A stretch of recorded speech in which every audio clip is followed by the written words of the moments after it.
What is up, guys? It's Kay from the Fighters Replay, and here we have Rob and our boy Cutman Tate. Come on now. It don't get much better than this. What would you say currently, right now, up until this point, has been the most significant moment for you where you've just taken a step back and been like, wow, look at where I am and who I'm around and, my life? What has that been like, changing and now being on the road all the time and, having these opportunities? What has that been like for you?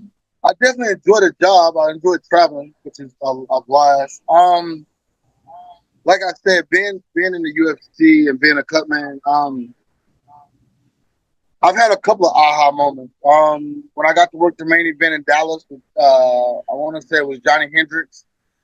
That was the first time I would say like I felt like I actually had made it and I belonged. So when Bert called me to go work the Toronto show, the first show in Canada, I've been the first time in Toronto where we played in the baseball field. To just getting that call was a great moment. UFC 100, UFC 200, now UFC 300. So it's been a marathon, So every time I go out on a Saturday or whatever, I try to take the most of it. I try to enjoy it. There's always something that sticks with you at every fight. Absolutely. I mean, you're just constantly making memories and constantly doing things.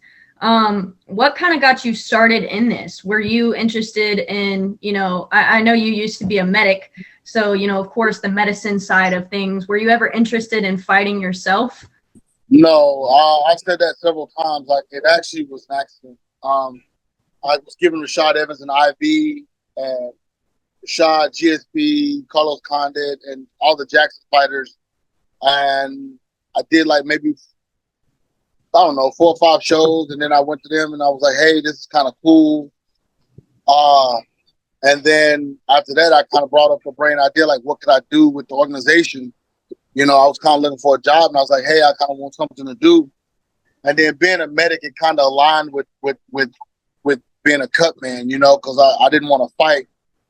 And I just wanted something part-time for the weekend. So that's kind of where that came into. And Bert kind of walked me through it, taught me gave me the blueprint of how to do it, and then gave me my opportunity.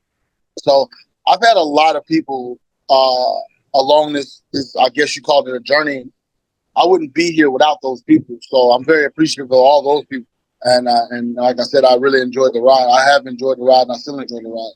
Speaking of your journey, I know you speak highly of Bert Watson. What has it been like for you to have him kind of show you the ropes and, give you this opportunity? What was that? In that moment, did you know that it was going to change your life and, be your path now? Or did you kind of think, oh, this is just a weekend gig, who knows? I had no idea. I'll be honest. I had no idea this would happen. I kind of knew that the UFC would get bigger, but I didn't know it would be like this. So I'd be lying if I told you I knew this was always going to happen. But my personality has always been this. So it's kind of cool that everybody's embraced my personality. Kind of like the jokester, always talking trash, always doing that. So that's kind of cool. And then, but no, man, I had no idea that this could be a career or a life path at all. I want to revert back to what you said about Rashad Evans. I know you said you came in to give him an IV.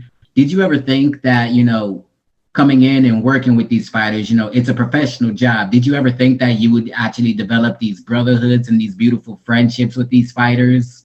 I'm a likable motherfucker. So yeah, I kind of figured I kind of figured I'm genuine, man. So what you see is what you get with me. So I'm not gonna befriend them. I mean, if I like them, I like them. If I don't, but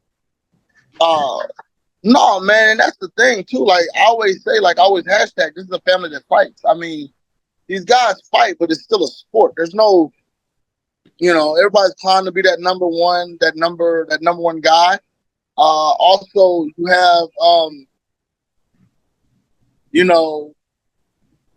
got a bunch of alphas. So, but at the end of the day, man, these guys are not all friends, but I mean, they're professionals. So everybody's kind of down for each other, and you see that if you really see that if somebody outside the organization attacks one of these guys or whatever.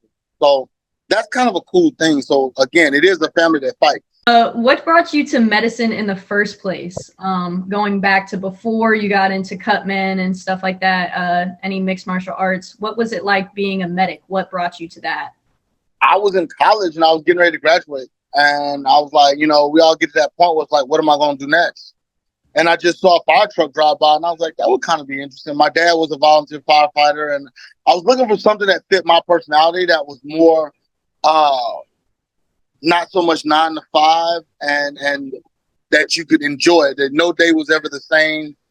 And being a firefighter just fit me, and the rest is, as we say, history. And I'm thankful for it, man, because it's brought me to this path, Being a firefighter paramedic has opened so many doors for me that I didn't even know that I would have an opportunity. You're attracted to violence is what I'm hearing. You like very, intense things that a lot of other people probably can't even imagine doing. I say violence more as I would say psych.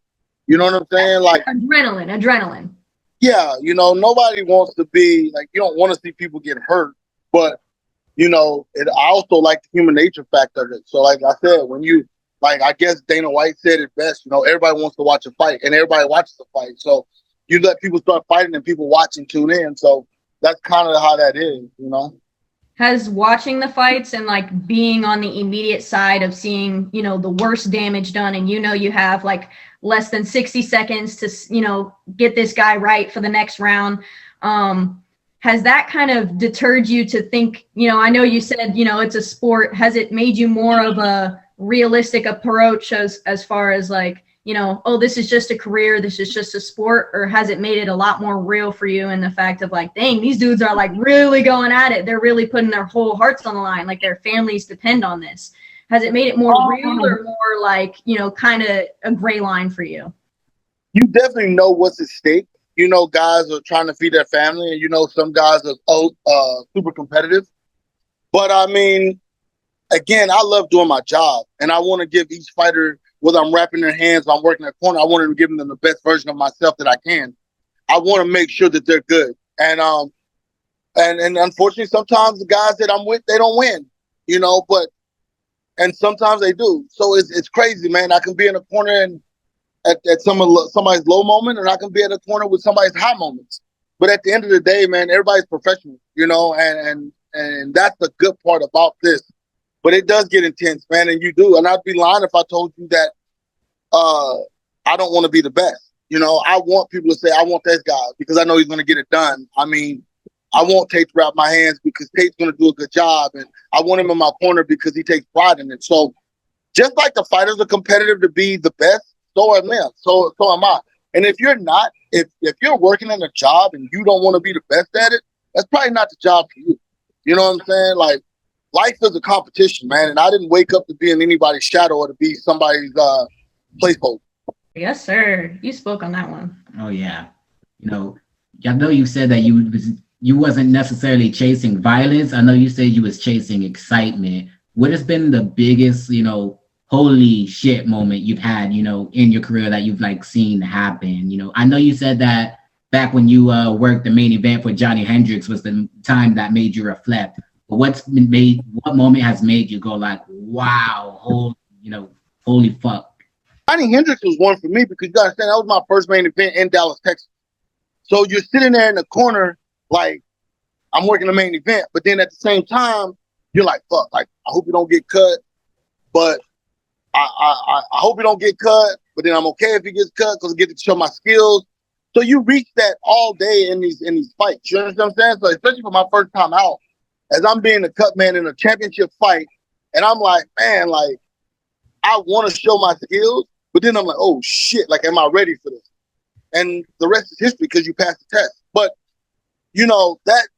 that's human nature again, man. So from wanting to be the best, then you got to, you got to go after it. I think I read a passage somewhere that said, I think they said, "What ships in the harbor don't sink, but they also don't go anywhere."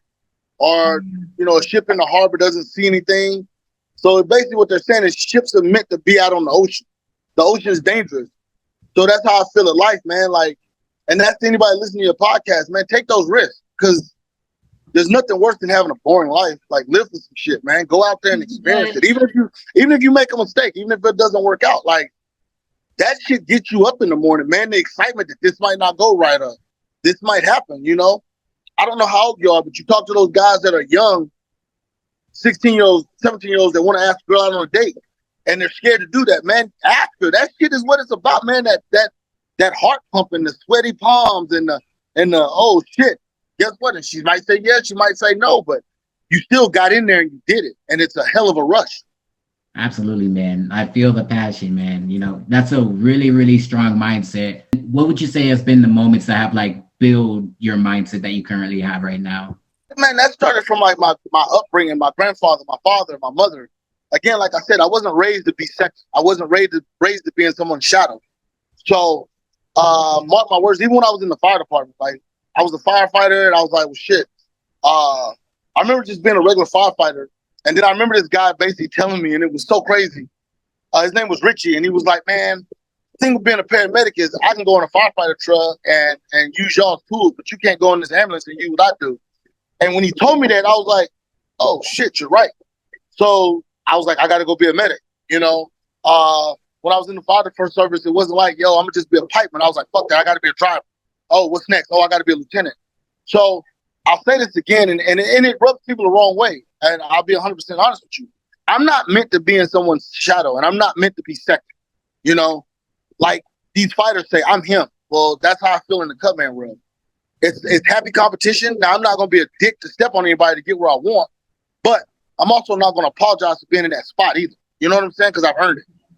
But so being a firefighter and seeing life, seeing people die with regrets, having my grandfather school me, you know, my mother even telling me, like, you can't go to college in Texas, go somewhere where I can come visit you.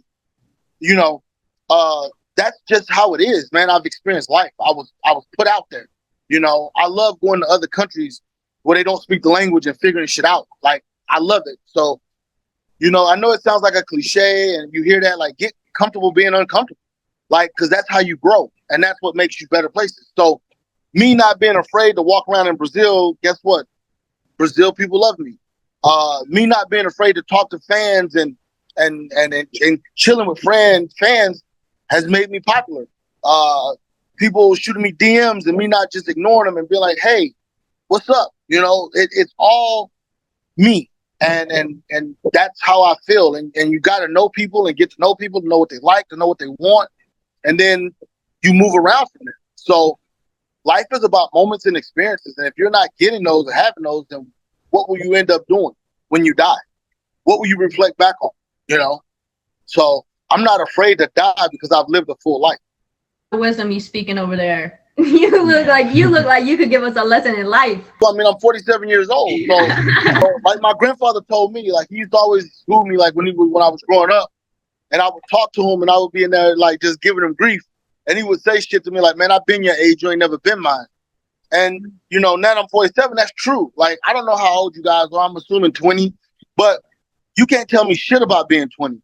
You know what I'm saying? Just like I can't tell my aunts and my mom about being 60. But I can tell you 47 down how life is going to play out. You know, now it's up to y'all to listen and take that information and do what you want to do with it. What would be if you could give one message to just anybody in the world, you know, of the most valuable life lesson that you've learned, what would that be for you? There's so many. My dad always told me, I don't wake grown-ups up and I don't tell them what to do. So, and I kind of tailor that to myself. So, if you know you need to do something, I'm not going to wake you up for that. That's your job to do that. And I'm not going to give you advice on what to do. Because if it doesn't work out, you're going to come back and blame me for it. So that's kind of how I live my life. That's just me, you know. But I have all kind of like things, man, just that old wisdom that I got from these older people. You know, I recommend you guys befriend old people, you know, befriend a 40-year-old or 50-year-old. Because what they have, you can't necessarily learn in a book, you know, but they can teach you life.